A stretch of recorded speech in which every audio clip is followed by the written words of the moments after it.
Bonsoir, bonsoir. Merci Seigneur. Fait que je vais distribuer les liens. Ce soir, le sujet, ça va être les belles choses de la vie. On va parler de ces belles choses-là que Dieu en réserve pour nous. Merci Seigneur. Entre-temps, je vais partager les liens. Merci Seigneur. Alléluia. Gloire à Dieu. Je vais mettre peut-être un petit cantique entre-temps aussi. Merci Seigneur.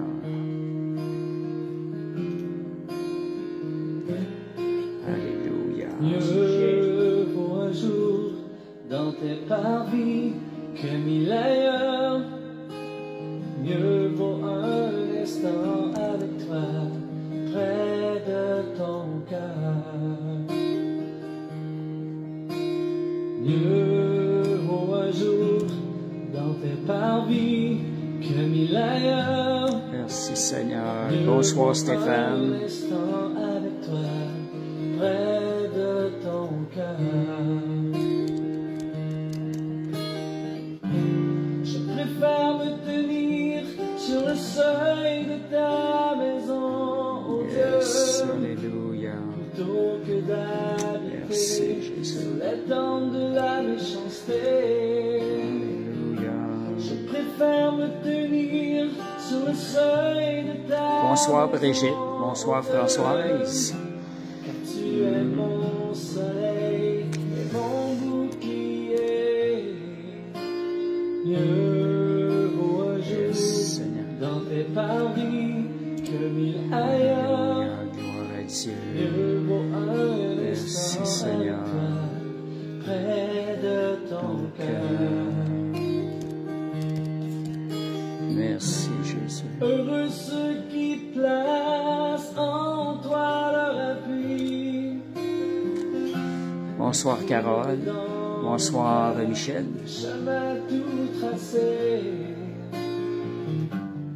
Et lorsqu'il traverse la vallée des pleurs, tu la transformes en un lieu plein de sources.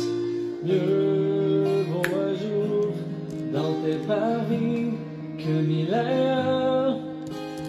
Mieux vaut un instant Merci avec Seigneur. toi, Amen. près Bonsoir Monique. de ton cœur.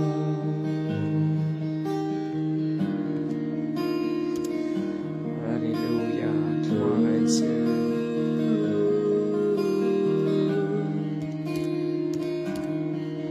Merci Seigneur.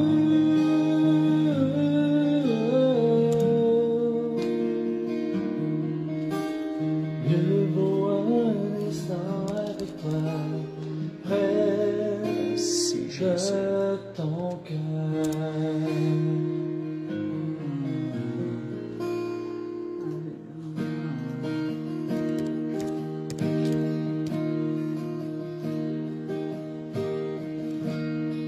On va commencer bientôt. Merci Seigneur.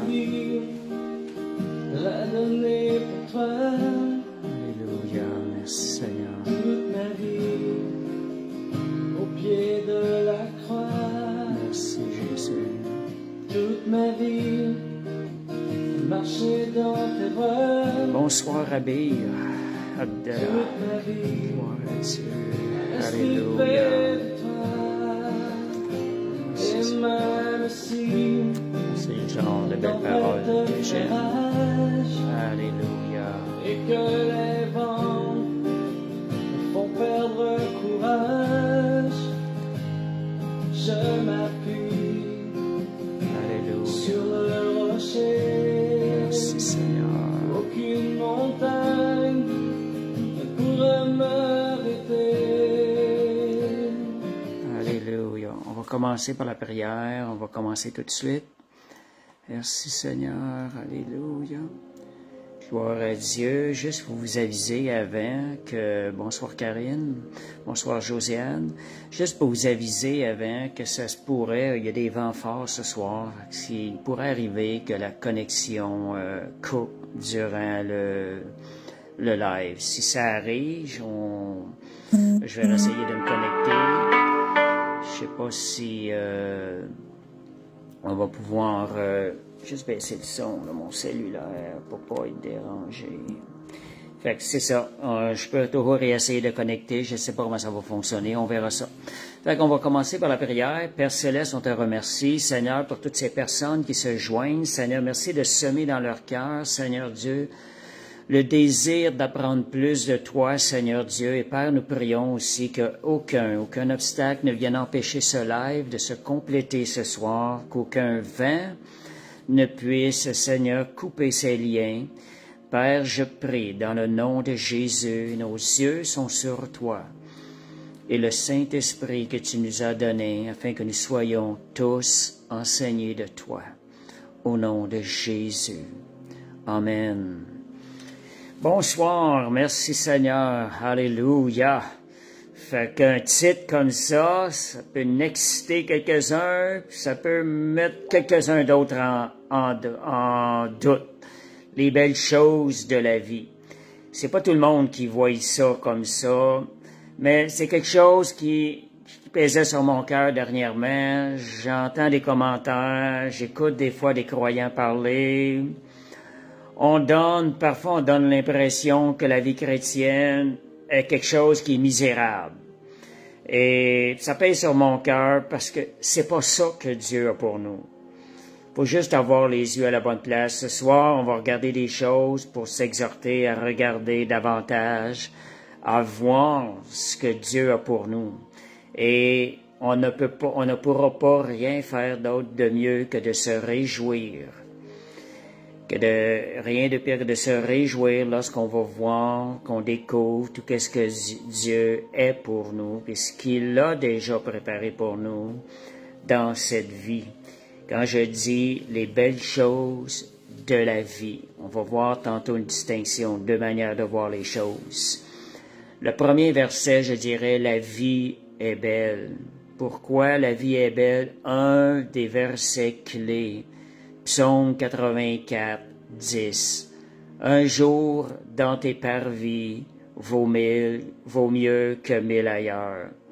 Voyez, ici-bas sur terre, on a maintenant accès au ciel, les parvis de Dieu. Nous pouvons vivre ces choses-là ici-bas sur terre. Et il faut avoir les yeux sur le Seigneur pour vivre ces choses-là. Puis ce soir, on va voir des choses où concentrer nos pensées, où avoir nos yeux afin d'expérimenter la beauté, les belles choses que Dieu a préparées pour nous, parce que Dieu est bon. Donc, il y a aussi une multitude de versets dans la Bible qui communiquent ce message, que la vie est belle. Et je dirais, comme on disait tantôt, un jour, à quel endroit, dans tes parvis, vaut mieux que 1000 ailleurs. Fait que voyez comment c'est grand ce que Dieu a pour nous. On parle d'un jour dans ses parvis, vaut mieux que 1000 jours dans le naturel. 1000 jours que quelqu'un pourrait vivre de bien sur cette terre sans Jésus. Un jour dans les parvis de Dieu vaut mieux que ça. Ben, c'est le genre de vie que Dieu a pour nous, que Dieu a préparé pour nous. Nous allons avoir à vivre, Dieu nous appelle à vivre dans ses parvis. On va voir des versets ce soir qui vont nous aider à avoir cette vision des choses, à voir les choses de cette vie comme Dieu les voit lui-même. Dieu veut notre bien, Dieu nous veut heureux, Dieu veut nous bénir parce qu'il est bon. Mais il y a un endroit de bénédiction, il y a un endroit où se trouve la bénédiction. C'est ça qu'on va voir. Quand je dis il y a une multitude de versets, même un verset qui dit en ce qui concerne toutes les promesses de Dieu. On sait que les promesses de Dieu, elles sont bonnes. Ça dit c'est le oui et le amen qui est le prononcé. Avec Dieu, c'est oui et amen. Dieu, c'est à nous d'être positionnés à la bonne place. Les bénédictions ont déjà été tracées sur des chemins dans notre vie. C'est à nous de prendre le chemin qui nous est enseigné dans la parole de Dieu. Puis pourquoi tant de chrétiens passent le message, semblent laisser le message que la vie chrétienne est une vie misérable? Combien des fois je ressens ça quand j'écoute parler des croyants? Pourquoi tant de croyants semblent vivre une vie de misère? Il y a même des enseignants qui vont vous exhorter à vivre une vie de misère. De style, on appelle ça ces légalistes-là. Ils vont vous exhorter à vivre une vie de misère pour pouvoir vous justifier votre bonté devant Dieu. Notre bonté, il n'y a rien de bon devant le Seigneur dans le cœur de l'homme. Seulement ce qui a été déposé par Dieu dans notre cœur est agréable au cœur de Dieu. Et c'est avec ça qu'on doit vivre cette vie, c'est avec ça qu'on va avoir accès aux choses d'en haut. Fait que, on dit même, la Bible nous exhorte aussi que la joie du Seigneur est notre force. Si nous ne sommes pas dans la joie, si nous n'avons pas appris à voir les belles choses de la vie, je dirais avec un grand V, voilà la différence. Si on n'a pas appris à avoir les yeux fixés, à voir les choses de cette vie-là, nous n'expérimenterons pas la joie de Dieu. Et pourtant, la joie va être notre force dans la vie chrétienne qui va nous permettre de vivre dans la victoire. Donc, la réponse à cette question, est-ce que la vie est belle? Tout dépend à quel endroit on se situe pour regarder et voir ce qui est devant nous, ce qui est autour de nous. Donc, quand je parle de la vie, il y a deux sens à cela. Parce que j'entends des fois des enseignants, pour eux autres, ils veulent enseigner que la vie chrétienne, elle est difficile. Puis que si quelqu'un jouit de la vie que Dieu lui donne ici-bas, ils enseignent qu'ils sont en train, dans la chair, que ces personnes-là sont en train de nourrir la chair parce qu'ils jouissent des belles choses de la vie que Dieu nous a donnée. Ces gens-là ne font pas la différence ils ne connaissent pas le cœur de Dieu. Donc, ça peut être interprété de deux manières.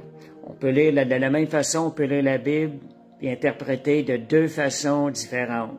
On peut l'interpréter avec le raisonnement de la chair, ou on peut l'interpréter par la révélation, par l'esprit. Les deux messages vont être bien différents parce que la chair, elle est contraire à l'esprit. Donc, quand on lit la Bible, c'est important de positionner, de laisser ouvrir la porte au Saint-Esprit. Laisser le Saint-Esprit nous enseigner. Et la Bible dit aussi dans Corinthiens que notre foi ne soit pas fondée sur la sagesse des hommes. La Bible dit à un autre endroit que l'Esprit nous enseignerait toutes choses. Soyez dépendants du Saint-Esprit pour être enseignés dans quoi que ce soit dans la parole de Dieu. Si vous êtes dépendants des hommes, il y a un danger des fois de mal comprendre les choses et de prendre des mauvaises directions. Attendez-vous du Saint-Esprit pour être enseigné. C'est le meilleur enseignant. Et lui va vous révéler les choses selon le cœur de Dieu. Donc, pour le chrétien charnel, celui qui est bodé, trop body conscient, qui est conduit par la chair, lorsqu'on parle des belles choses de la vie, il peut être porté à penser ou interpréter ça comme les choses de ce monde ici-bas. Pourquoi? Il peut être porté à penser à voir ça de même, parce que dans ses pensées, il est mindé sur les choses ici-bas. Fait que pour lui, ça va sembler être un danger de recevoir des enseignements qui lui disent de profiter des belles choses de la vie. Mais Puis pour le chrétien spirituel, celui qui est spirit conscient, qu'on dit, celui qui est conduit par l'Esprit, pour lui, cela va représenter les choses de l'Esprit. Lorsqu'on dit les belles choses de la vie, ça va être les choses de l'Esprit. Donc, sa vie dans l'Esprit. Et lui, ça va être la vie avec un grand V. Tandis que celui qui est charnel, ça va être la vie avec un petit V, la vie de ce monde. Donc, vous voyez qu'il y a deux manières de voir les choses. La question à se poser, quelle vie sommes-nous en train de vivre? Galates 2:20, ça nous dit, si je vis, ce n'est plus moi qui vis, ce n'est plus la vie dans ma chair, ce n'est plus la vie du vieux moi. Si je vis, ce n'est plus moi qui vis, mais c'est Christ qui vit en moi. C'est la vie de Christ que je laisse manifester à travers moi. Voilà la position qu'il faut prendre. Et lorsqu'on se tient sur cette position, lorsqu'on va parler de la vie, on va parler de la vie de l'Esprit. La vie avec un grand V, je dirais. Alors, posons-nous la question, posez-vous la question, comment êtes-vous mindé? Lorsqu'on vous parle, qu'on vous enseigne bénédiction de choses pendant qu'on est en train de vivre un pèlerinage ici-bas sur terre. Vous savez, la Bible nous dit que notre demeure, elle n'est plus ici-bas. Elle est maintenant dans le 3e ciel. Notre vraie demeure à l'heure actuelle. Étant nés de nouveau, nous ne sommes plus de ce monde. Jésus a parlé de ça à ses disciples. Nous ne sommes plus de ce monde. Nous faisons partie du royaume de Dieu. Nous sommes devenus des enfants de Dieu, nés de Dieu, et notre demeure est dans le 3e ciel. Voyez que la vision des belles choses ici-bas, des fois, tout va dépendre. Est-ce que la vie est belle? Tout dépend où est-ce qu'on est situé pour regarder les choses devant nous. Je sais qu'on a toujours une tendance, on a peur des fois de vouloir se mettre à aimer les choses de ce monde, à trop vouloir profiter de la vie.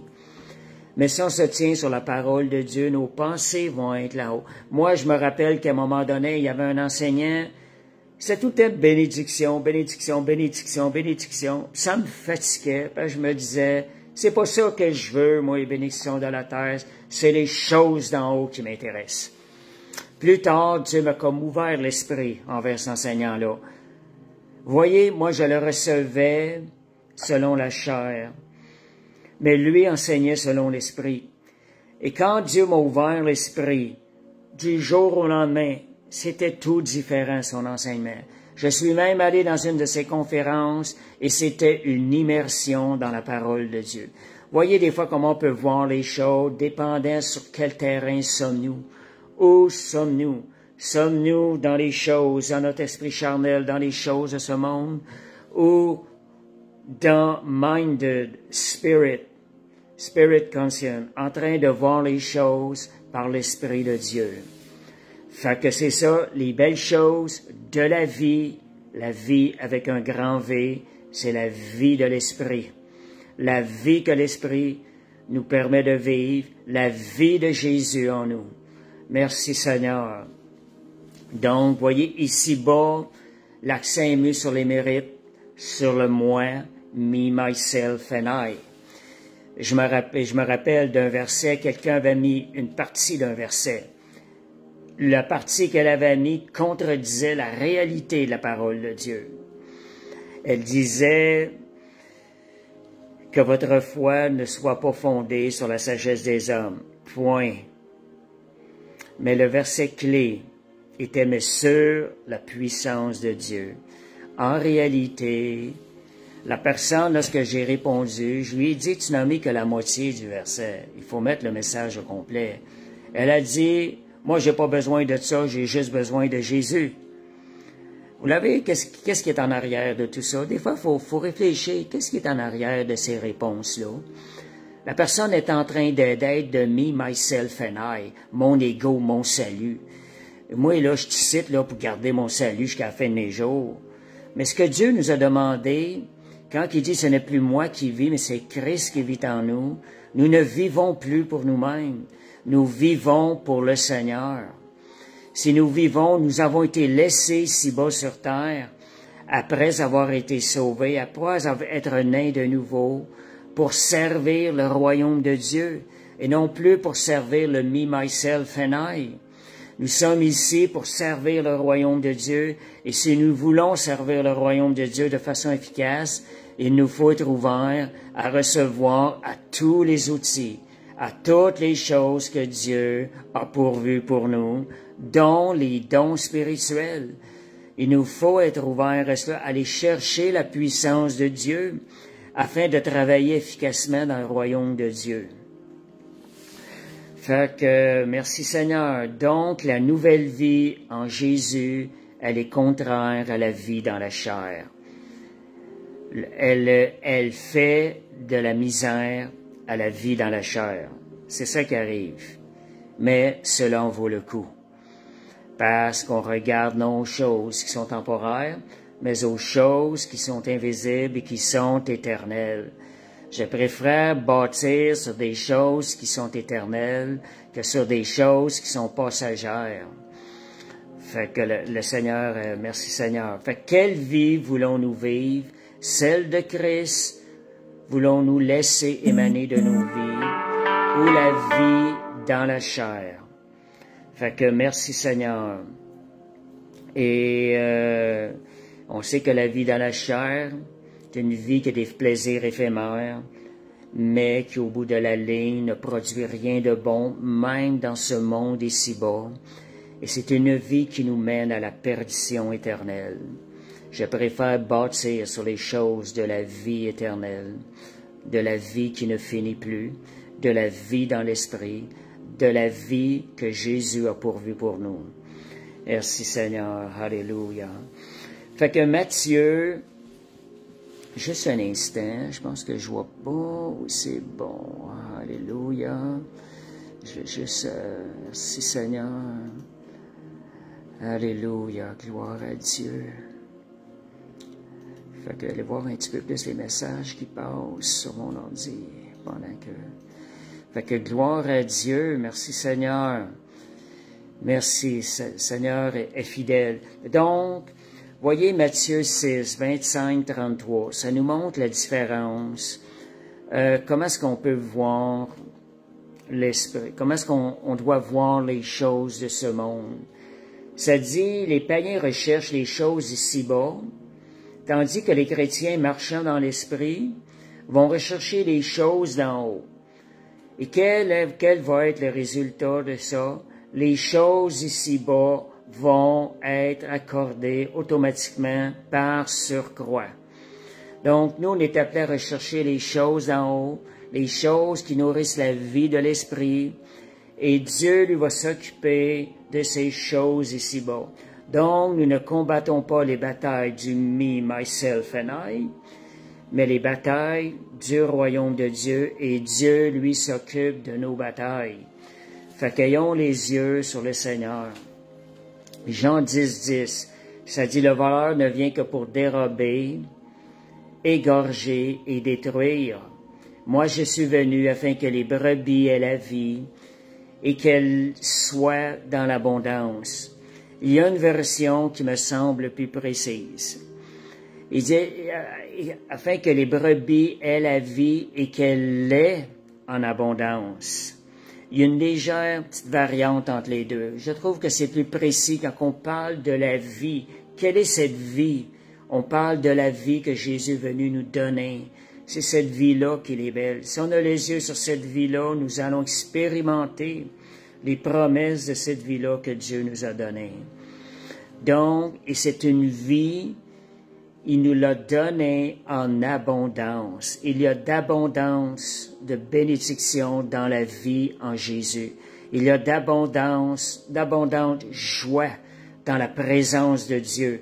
Lorsqu'on vit cette vie, on a accès à la présence de Dieu.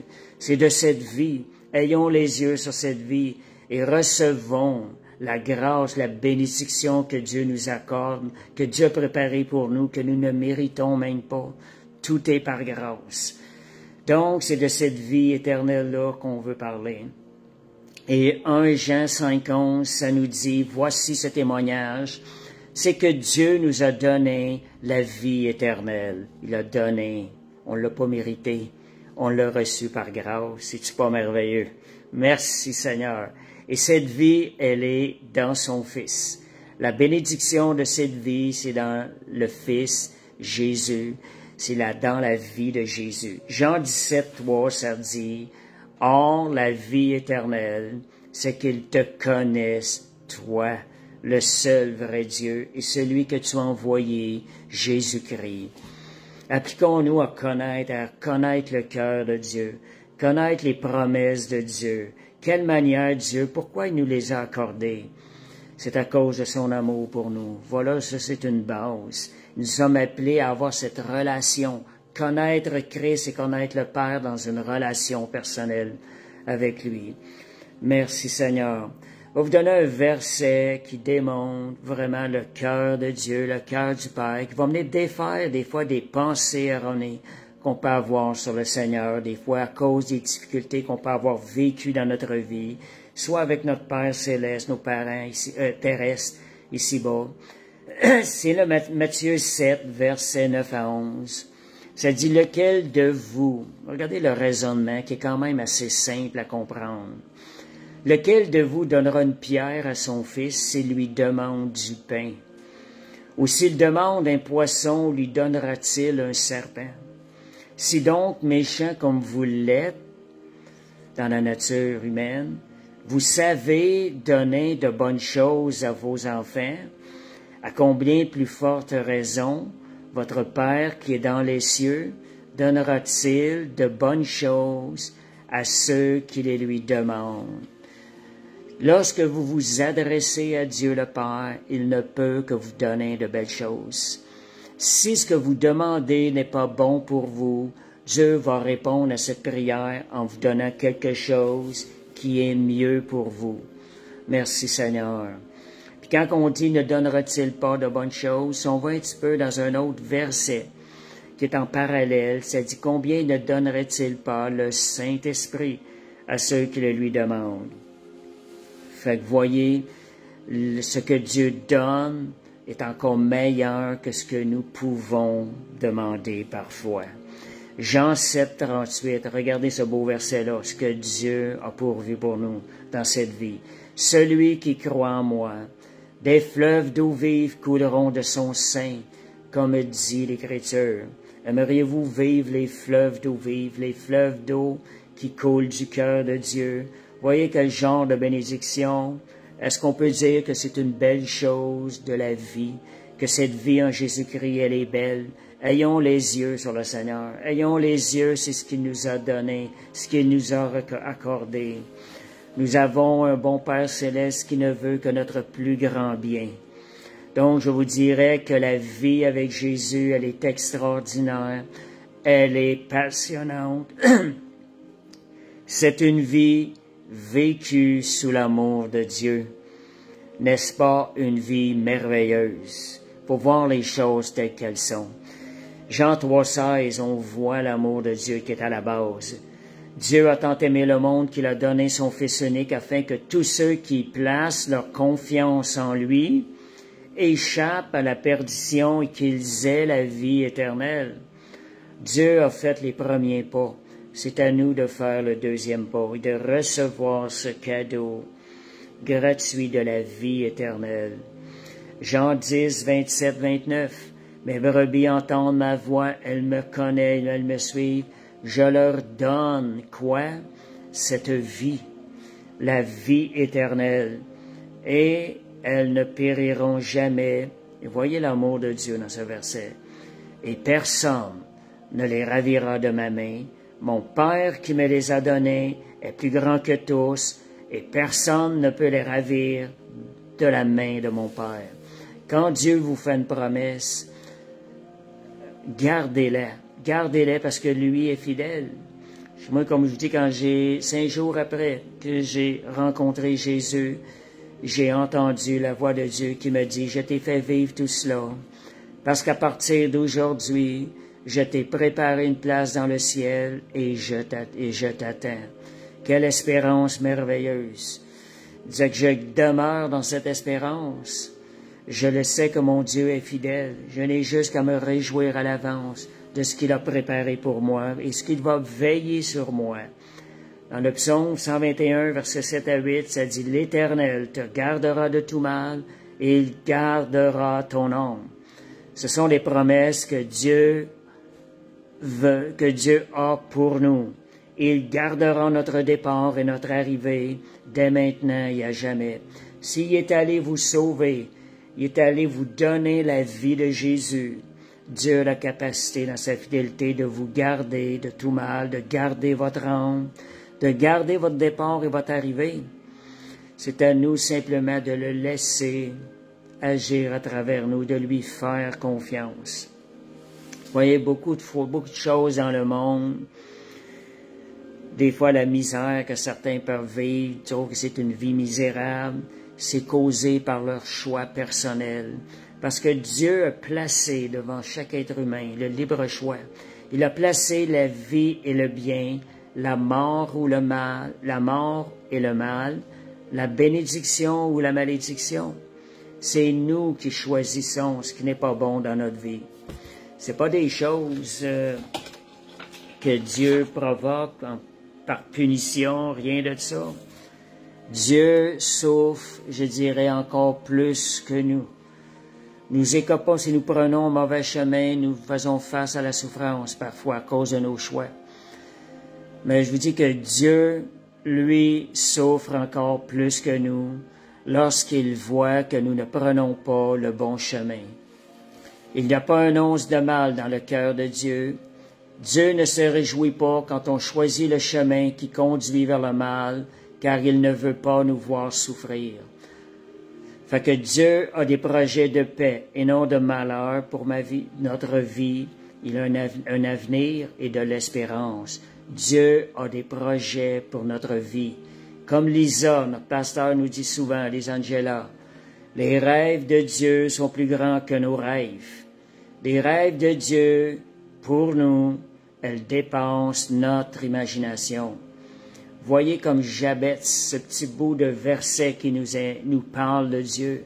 Jabez qui a demandé à Dieu, élargis mes limites. Et Dieu le lui accorda. Vous savez, Dieu aime qu'on lui demande comme un enfant. Un enfant qui va demander à son père, papa, j'aimerais ça avoir ce petit vélo. Et comment l'enfant, sachant que son père l'a écouté, va être dans l'espérance de voir son vélo. Il va déjà se réjouir de voir son petit vélo avant même qu'il l'ait vu de ses yeux. Et cela fait la joie du Père qui est ici bas. Combien nous devrions-nous pas aussi chercher à faire la joie du Père lorsqu'il nous promet quelque chose, de se réjouir déjà, Seigneur, je sais que tu es bon, de se réjouir comme si on l'avait déjà reçu. Et c'est ça qui va faire la joie. Moi, je veux faire la joie de mon Père céleste. Je veux me réjouir à l'avance de sa bonté. Je veux lui faire confiance, démontrant que je crois dans sa grande bonté envers nous. Fait que Dieu se réjouit quand il voit qu'on fait confiance, quand on voit qu'on le voit avec un cœur plein de bonté, plein de grâce. Cela honore le cœur de Dieu et cela réjouit le cœur du Père céleste quand il voit qu'on est dans cette attente-là envers lui. Fait que croyons dans la bonté de Dieu. Merci Seigneur. Alléluia. Gloire à Dieu. Merci Seigneur. Fait que Romains 15-13, c'est un verset que j'avais mis avec le titre que le Dieu de l'espérance vous remplisse de toute joie et de toute paix dans la foi. On parle d'être rempli pour que vous abondiez en espérance par la puissance du Saint-Esprit. C'est pas un beau verset. Est-ce que vous êtes en train de vivre ce verset-là? Est-ce que vous êtes rempli de cette joie, de cette paix dans la foi? Est-ce que nos cœurs abondent en espérance? C'est ce que Dieu a pour nous. C'est à nous d'aller le chercher, d'ouvrir notre esprit. Et quand je vous parlais des belles choses que Dieu a pour nous, regardez Romains 6, 22, 23. Quelle grâce! Maintenant étant affranchi du péché et devenu esclave de Dieu, vous avez pour fruit la sainteté et pour fin la vie éternelle. Car le salaire du péché, c'est la mort, mais le don gratuit de Dieu, c'est la vie éternelle en Jésus-Christ notre Seigneur. Voyez, nous étions en route vers la mort. Dieu est venu nous affranchir du péché. Et nous sommes comme devenus esclaves de Dieu, esclaves des bénédictions de Dieu, je dirais, en quelque sorte. Fait que voyez un don gratuit de Dieu. Dieu a déjà tout pourvu afin que nous puissions déclarer « Cette vie est belle ». Merci Seigneur. Les belles choses de cette vie, je les reçois, je les saisis afin de faire la joie du cœur de mon Père céleste. Et c'est pour ça, bien souvent, que je choisis les choses et bénédictions, parce que je sais que cela réjouit le cœur du Père céleste. De la même façon, quand un petit enfant reçoit le cadeau de son Père, et qu'il était dans l'attente, dans l'espérance, il se réjouissait dans l'espérance, cela faisait la plus grande joie de son Père terrestre. C'est la même chose avec mon Père céleste. Je dis oui à ces bénédictions-là. Je veux tout ce que Dieu a préparé pour moi, parce que je veux faire la joie du cœur de mon Père céleste. Bon, voyez que la sagesse de Dieu, tantôt je vous parlais la vie éternelle en Jésus-Christ, le salaire du péché, c'est la mort. La sagesse de Dieu, c'est de choisir de faire le bien. Tantôt je vous parlais qu'on avait des choix à faire. Dieu a mis devant nous la mort ou la vie, la malédiction ou la bénédiction. C'est à nous de faire le choix. Donc, la sagesse de Dieu, c'est de choisir de faire le bien, c'est choisir d'obéir au Seigneur. La sagesse va considérer ce qui est bien à faire, ce qui est mal. La sagesse de Dieu va nous faire considérer, regardez, pourquoi je me ferais du mal à moi-même, sachant que c'est un chemin qui va me faire du mal. La sagesse de Dieu, c'est de choisir ce qui est bon. Sommes-nous assez intelligents? On parle de l'intelligence d'un proverbe. Pour choisir ce qui est bon pour nous. Pensez-y réellement. Sommes-nous assez intelligents? Et fait que disons constamment, oui Seigneur, sachant que Dieu a toujours ce qu'il y a de meilleur pour nous. Puis quand vous lisez la parole aussi, comment recevoir les promesses de Dieu? Vous êtes en train de lire des choses dans la parole. Lisez la parole comme si vous étiez direct avec le Seigneur, communication directe, comme si vous seriez live. C'est encore mieux que le Facebook Live, parce que le Facebook Live a à peu près 4-5 secondes de délai, de ce que je vois. Tandis qu'avec le Seigneur, vous êtes sur la seconde précise, vous êtes vraiment en live. Fait que quand vous lisez la parole de Dieu, lisez-la comme étant live avec le Seigneur.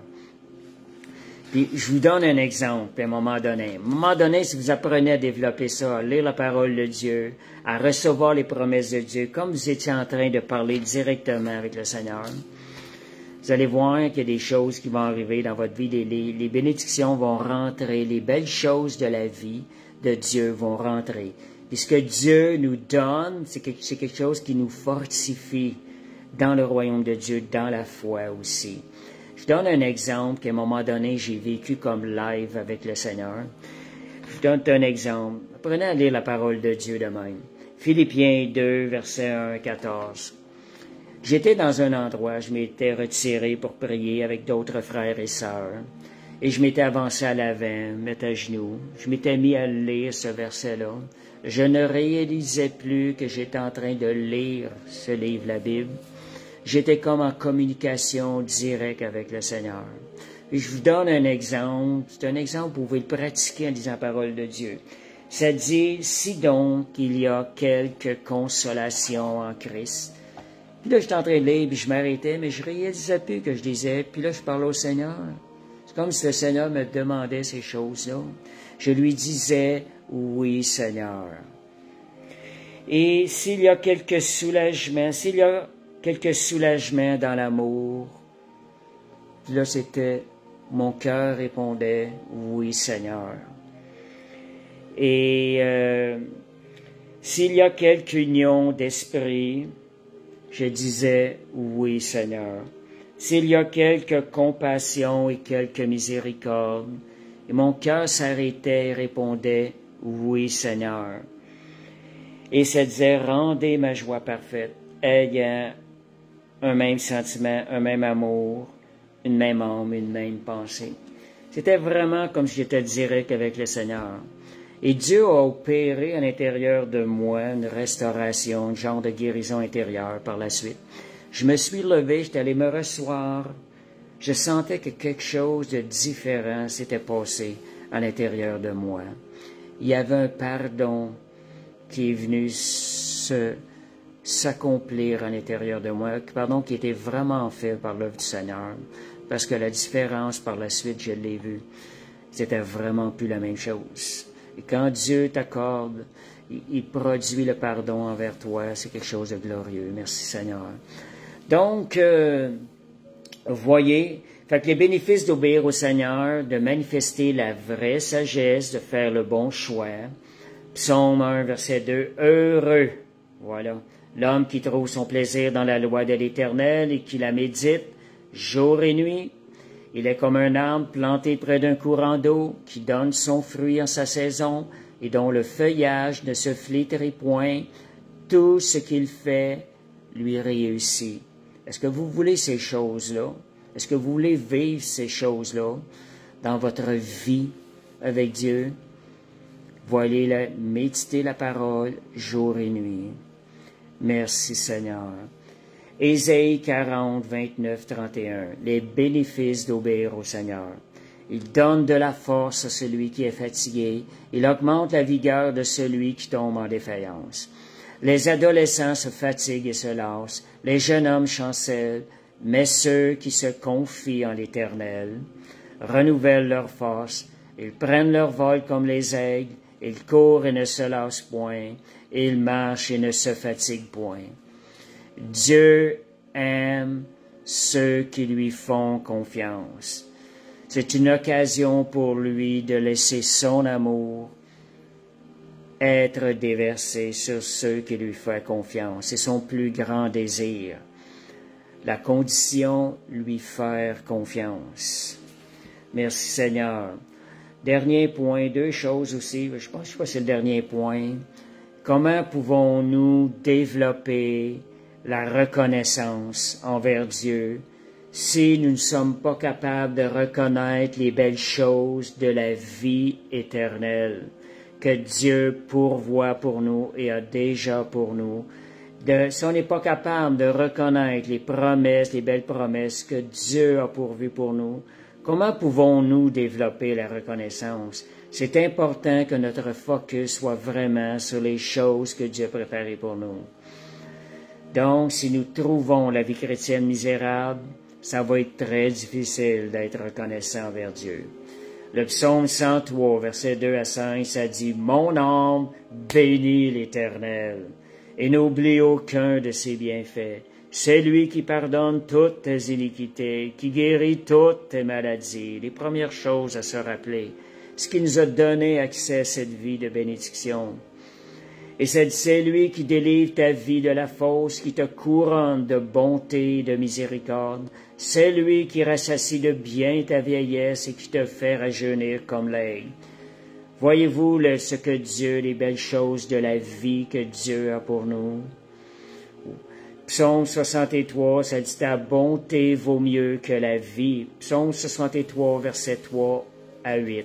« Car ta bonté vaut mieux que la vie ». Lorsqu'on a les yeux fixés sur la bonté de Dieu, nos lèvres célèbrent ses louanges. Je te bénirai donc toute ma vie, j'élèverai mes mains en ton nom. Mon âme sera rassasiée comme de mes gras et succulents, et avec des cris de joie sur mes lèvres, ma bouche te célébrera. Voyez, je suis dans l'allégresse à l'ombre de tes ailes, mon âme est attachée à toi. Ta droite me soutient. Voyons, en reconnaissant les bontés que Dieu a pour nous, notre âme va déborder en reconnaissance envers Dieu. Ce que ce psalmiste chantait, nous allons aussi le chanter de tout notre cœur envers le Seigneur. Fait que merci Seigneur, alléluia, on va terminer bientôt. Fait que merci Jésus. La bonté de Dieu nous pousse à la repentance. Dieu aime manifester sa bonté. Je témoigne beaucoup par l'amour. Et je vous dirais, je donne le goût aux gens de connaître le Seigneur. C'est cet amour infini, c'est quelque chose qui les interpelle à rentrer dans l'arche, en d'autres mots. Dieu, lorsque je leur annonce, j'amène les gens, j'attire les gens à se tourner vers Jésus quand je parle de son amour. En fin de semaine, comme je disais, est-ce que j'arrivais des fois, j'ai dit, ça va très bien. Puis là, je lui ai dit, savez-vous pourquoi ça va bien, ça va très bien? C'est parce que Jésus vit dans mon cœur, ces choses-là. Et je sais que ça les attire dans la manière qu'on le dit, et ils voient quelque chose d'attirant. Ils vont se dire, je veux ces choses que je vois. Je veux vivre cette vie, ces choses. Fait que je prêche beaucoup sur l'amour de Dieu. Et ça dit dans Romains 2,4, où méprises-tu les richesses de sa bonté, de sa patience, de sa longanimité, ne reconnaissant pas que la bonté de Dieu te pousse à la repentance.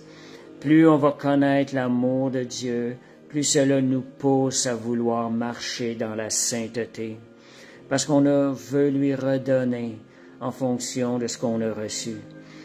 Fait que merci Seigneur. Donc, pour vous exhorter, c'est que tel un homme y pense, tel il y est. Dépendant comment voyez-vous cette vie que Dieu a pour nous. Si pour vous, la vie chrétienne, vous avez cette perception que c'est une vie misérable, de misère, que ça va être difficile, vous allez probablement vous attirer ces choses-là. Il va y avoir des portes ouvertes à beaucoup d'opposition. Vaut mieux regarder, s'arrêter sur les promesses de Dieu, les méditer, les réclamer, parce que tout ce que Dieu nous donne va devenir une force qui va nous aider à mieux servir le royaume de Dieu. Et du même coup, on va profiter des belles choses de la vie, des choses que Dieu va nous donner. Donc, je termine avec cette dernière chose-là. Réjouissez-vous de ce que vos noms sont inscrits dans le livre de vie. Donc, juste ce point-là, on a de quoi se réjouir et à glorifier Jésus. Merci Seigneur. Comme Monique dit, oui, la vie, cette belle vie que Dieu a pour nous, c'est une vie de passion, c'est une vie qui se vit avec beaucoup d'aventure et de gloire de Dieu. Merci Seigneur. Alléluia. Merci Jésus. Fait que merci Seigneur pour votre écoute. Je voulais juste passer une petite annonce avant qu'on termine par la prière. N'oubliez pas qu'à tous les vendredis à 20h au local de l'Église, il y a le café biblique. C'est un partage qu'il y a entre frères et sœurs. Vous allez avoir aussi l'occasion de poser des questions. Donc, c'est le vendredi, tous les vendredis soirs, à 20h au local de l'Église, 1884 rue Tillemont, Montréal. Et aussi, le dimanche, l'heure des assemblées, c'est à 14h, les dimanches après-midi. Fait que, au même endroit, 1884 rue Tillemont. Fait que vous êtes les bienvenus. Venez voir, venez expérimenter l'amour de Dieu et la communion fraternelle. Fait que merci Seigneur. On va terminer par la prière. Père, on te remercie pour la grâce merveilleuse d'avoir été sauvés, que nos noms sont inscrits dans le livre de vie. Quelle grâce, Seigneur Dieu. Père, on te remercie, Seigneur, pour cet enseignement, Seigneur, que tu puisses nous emmener plus loin avec toi, Seigneur Dieu. Viens bénir chaque occasion de cette semaine. par les promesses, Seigneur Dieu, que tu as pour nous. Ouvre nos yeux sur les belles choses que tu as préparées d'avance, que nos cœurs n'ont même pas encore conçues. Père, qu'on pu concevoir. Père, je te remercie, je te demande de bénir cette semaine, de protéger chaque personne et que ce soit de gloire en gloire, Seigneur, chaque jour, au nom de Jésus. Et merci, Seigneur, que ce live n'a pas été interrompu par le vent. Père, je te remercie et je te donne la gloire. Amen. Merci, Seigneur.